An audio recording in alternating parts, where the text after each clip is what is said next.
Good morning sa lahat. Tara magbasa na tayo ng ating libro guys. Magandang balita, Biblia. Today is 27 June 2024. Nandito tayo sa aklat ng Jeremiah chapter 39. Bumagsak ang Jerusalem. Inano ko na yung manggas ko. Ang init-init kasi.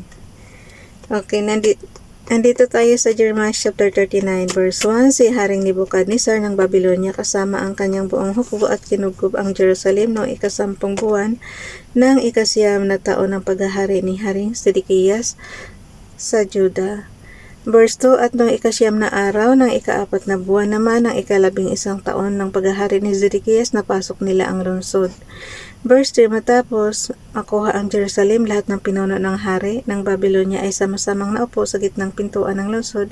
Kabilang dito sina Nergal-Sarezer, Samgar-Nebo, Sarsikim ng Rabsaris, Nergal-Sarezer ng Rabmag,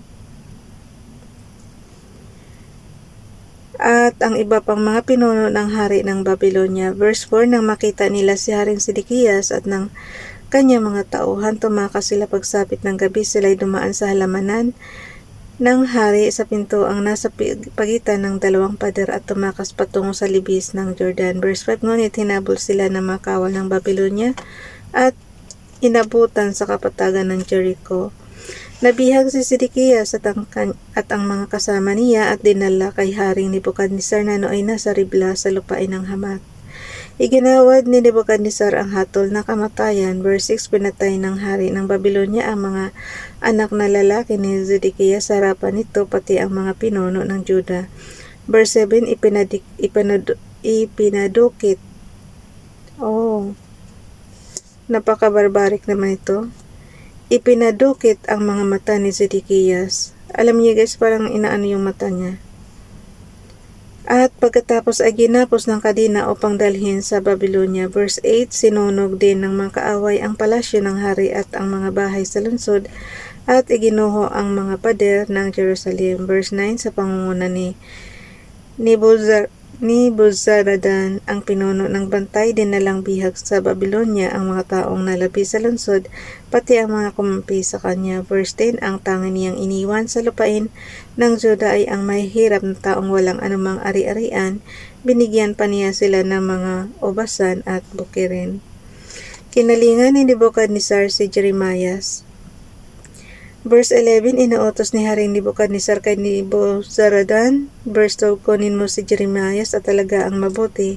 Huwag mo siyang sasaktan at sundin mo ang kanyang kahilingan. Verse 13, kaya isinama ni Nebuzaradan ang mataas na pinunong sina Nebuzazban, Nergal-Sarezer at lahat ng iba pang pinuno ng hari sa Babylonia. Verse 14, kinuha nila si Jeremiah mula sa himpilan ng bantay at ipinagkatiwala kay Gedalias, anak ni Ahikam, na anak naman ni Safan. Doon siya tumira kasama ng sarili niyang mga kababayan.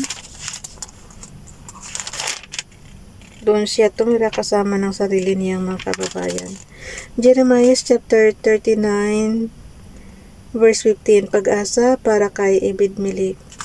Jeremiah chapter 39 verse 15, samantalang nasa himpilan ng bantay si Jeremiah, sinabi sa kanya ni Yahweh.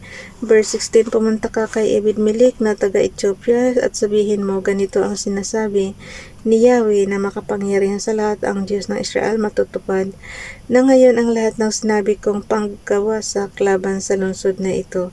Makikita mo ang kapahamakang aking ibinabala sa takdang araw. Verse Jeremiah chapter 39 verse 17, subalit ililigtas kita sa araw na iyon at hindi ka ibibigay sa kamay ng mga taong kinatatakutan mo. Jeremiah chapter 39 verse 18, ikaw ay tiyak na ililigtas ko at hindi mapapatay ng mga kalaban, mabubuhay ka sapagkat nananalig ka sa akin. Jeremiah chapter 40, si Jeremiah at ang mga nalabing kasama ni Gedalias. Jeremiah chapter 40 verse 1, nagpahayag muli si Yahweh kay Jeremiah matapos itong palayain sa Rama. ni Nebuzaradan, ang pinuno ng bantay ng Babylonia. Dinala kami dito nakagapos kasama ng iba pang mga taga-Jerusalem at taga-Juda upang dalhing bihag sa Babylonia. Verse 2, sinabi sa kanya ni Nebuzaradan, ibinabala ng Diyos mong si Yahweh na wawasakan ng lupain ito. Verse 3, ang babalang iyon ay isinagawa niya ngayon sapagkat nagkasala at sumuway kay Yahweh ang bayang ito.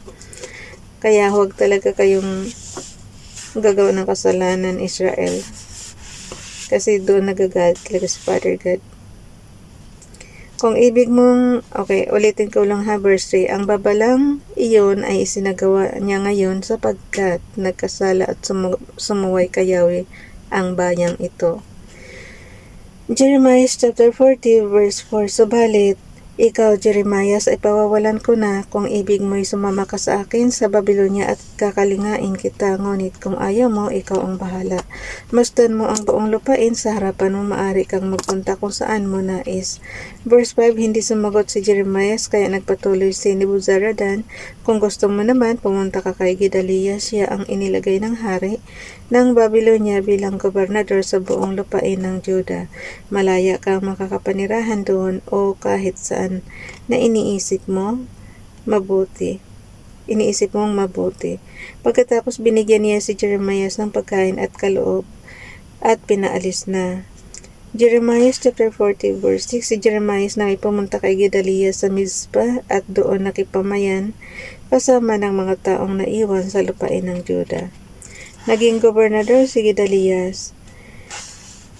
Jeremiah chapter 40 verse 7. May mga pinuno at mga kawal ng Juda na hindi sumuko sa mga taga-Babylonia. Nabalitaan nila ang pagkahirang kay Gedaliah bilang gobernador ng lupain at tagapamahala sa pinakamahihirap na mamamayan na hindi dinala sa Babylonia.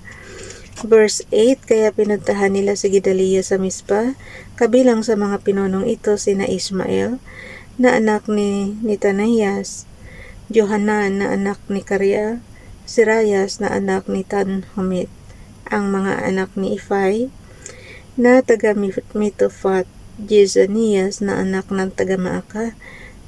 Verse 9, at sinabi sa kanila ni Gedaliah, huwag kang matakot na maglingkod sa mga taga-Babylonia, manirahan kayo sa lupain ito, paglingkuran ninyo ang hari ng Babylonia.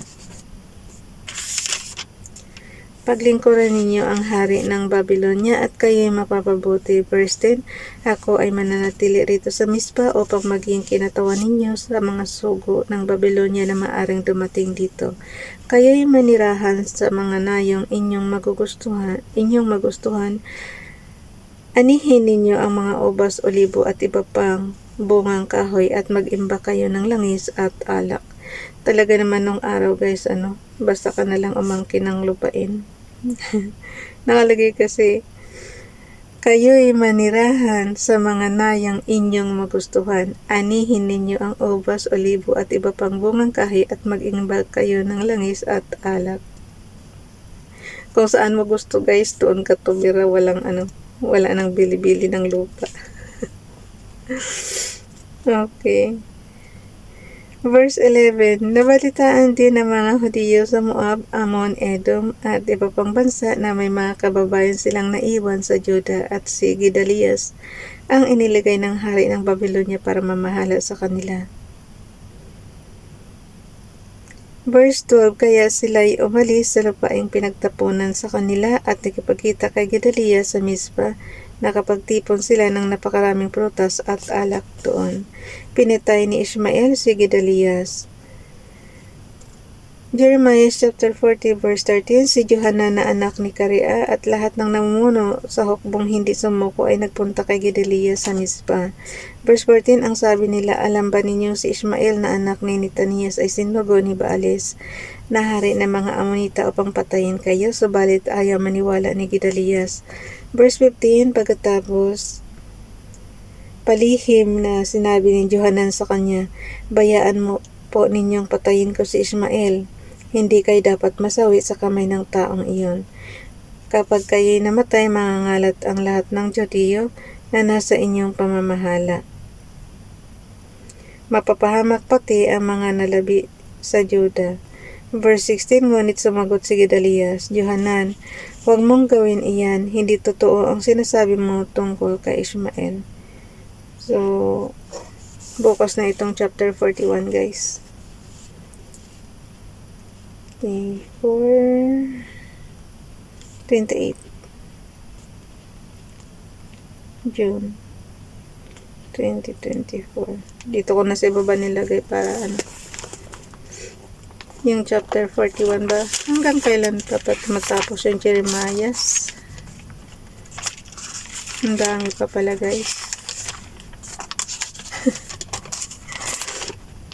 Okay. Kaya yan. Ito pa yung babasahin natin natitira sa Bible. Yung dito sa kabila tapos na yan. Ito na lang. Mga ilang buwan pa kaya to.